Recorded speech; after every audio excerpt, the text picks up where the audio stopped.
We are really in the middle of nowhere. This is crazy.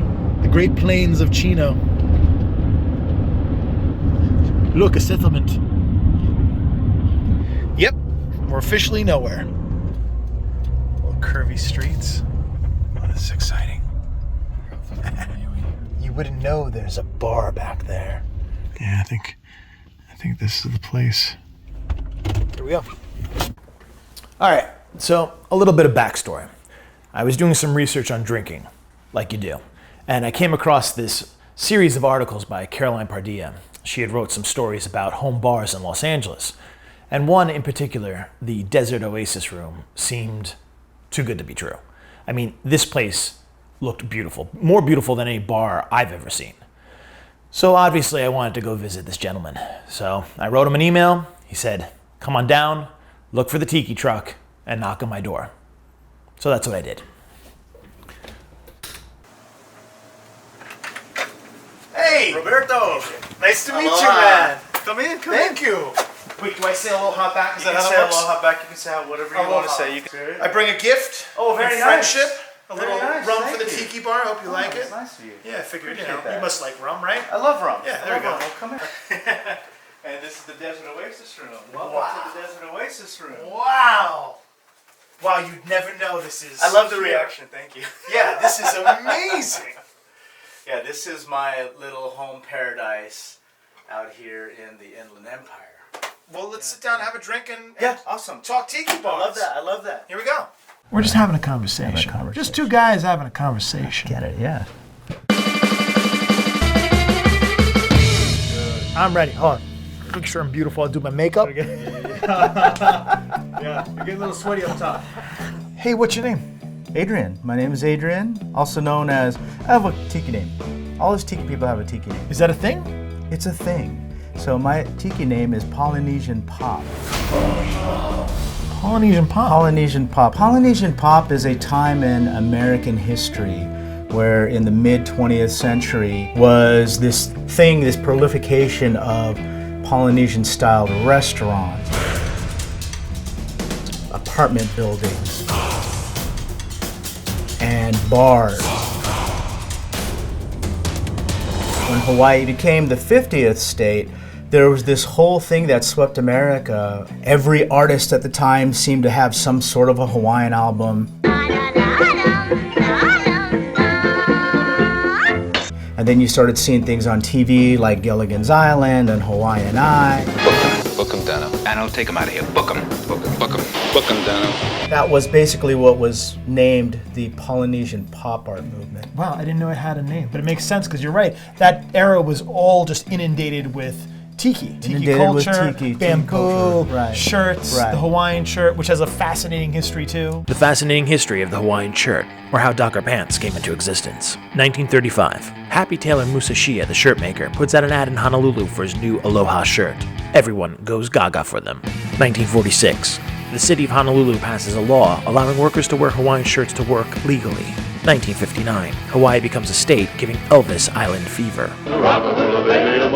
1962, the Hawaiian Fashion Guild, yes, that was a thing, launches Operation Liberation, yes, that was also a thing, sending Hawaiian shirts to every member of the House of Reps and Senate, a colorful bribe that helps pass the Aloha Friday law, allowing all workers to wear Hawaiian shirts on the last day of the work week, aka the birth of Casual Friday. Friday is Hawaiian Shirt Day. 30 years later, the rest of the country adopts this cost-efficient way to boost company morale, and the Docker Pants is born, for better or worse. You're welcome. And there's this whole new subculture of people that celebrate the Polynesian pop, tiki, tropical lifestyle, whatever you want to call it. And man, you celebrate it a lot. Yeah, yeah. Like you're I love partying it. every day. I love it. I love it. You know, it's the escapism, Yeah, right? it's a vacation 20 steps from your living room. That's right. Yeah. Did you build all this by hand? I did. So I carved all the moldings, built the bar, built all the shelving. All the other lamps I made as well. You made those lamps? Yeah, they're not as hard as you think. Bro, I can't put a key of lamps together. you're making these beautiful lamps. So it's amazing. I cannot believe thank it. you. How many tiki glasses do you have? So in here, I I have about 1,200 mugs in my collection. So, which is your favorite mug? You know, I get that question a lot. I bet you do. And now you have to answer it. Don't cop out and say it's like children and how can you judge? I want an answer. I'm not going to say that. Good. So, I don't even have it out, so I can't show it to you. But my favorite bar in the world is the Tiki.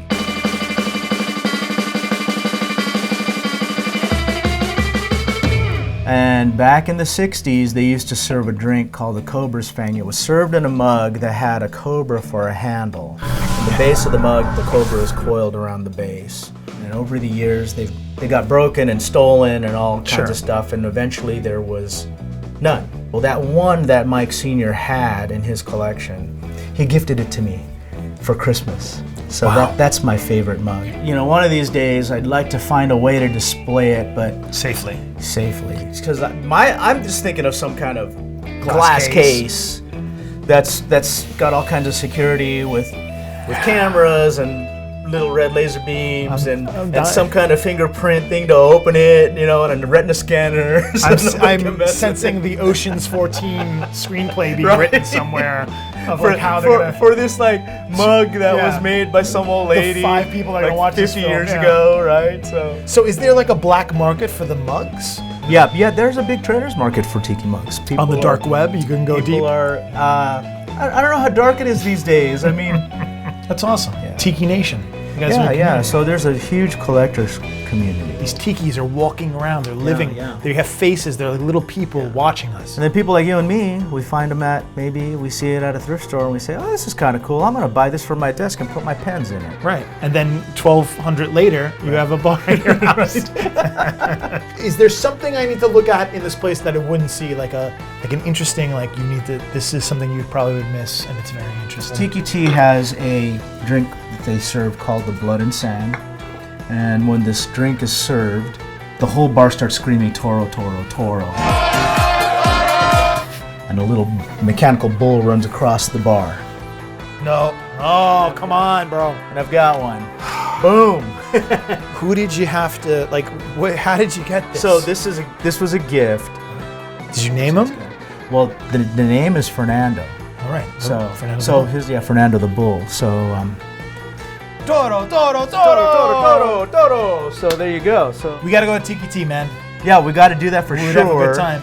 We're gonna go do that. Yeah, maybe we'll get Fernando. Bring Fernando out. Yeah, give him a little drink. Yeah. We'll get a Blood and Sand and have him run across the bar. I love it. Yeah. Stretch his legs a bit. It's been a while, Fernando. Right. He's looking a little chubby. It's been. That's right. Yeah. He hasn't ran in over a year. You got to keep the heart up. The heart rate's got to be up. Got to be healthy. You know, even from mechanical bulls. Right. Yeah. Well, man, thank you so much. This, I have no words. I mean, I've never seen anything this beautiful. My grandfather had a bar in the basement. It was next to the paint cans, and it was a couple of stools. I appreciate you driving out. Oh, no. I know I don't exactly live around the corner, so. Well, we were saying, too, we're like, I know why this guy built this bar, because there was nothing. It was like a desert out there. I'm like, there's probably not even a bar in this town. Like, you have a local here? No, there's no bar in this town. Yeah. That's why I drive out to the Tiki Tea, but, you know, this is also why we call it the Desert Oasis Room, because we're halfway to Palm Springs. Yeah, you're in the desert, and this is an oasis. Yeah, so, but thank you. Appreciate it. Love you, man. This is you great. Too. Yeah, this is fantastic. Thanks for the rum and the company. It was meant to happen, man. Yeah, it was meant to be. Yeah. Appreciate it.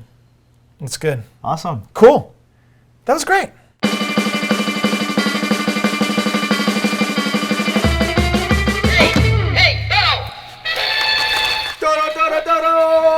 Whoa. Come at me! I need a little napkin! I got you, buddy. I got you. Oh, yes. Very nice. Wow, that's a treat. There you go. All right, Tiki Tea, we're coming for you. It's fun. That's right. I can't wait.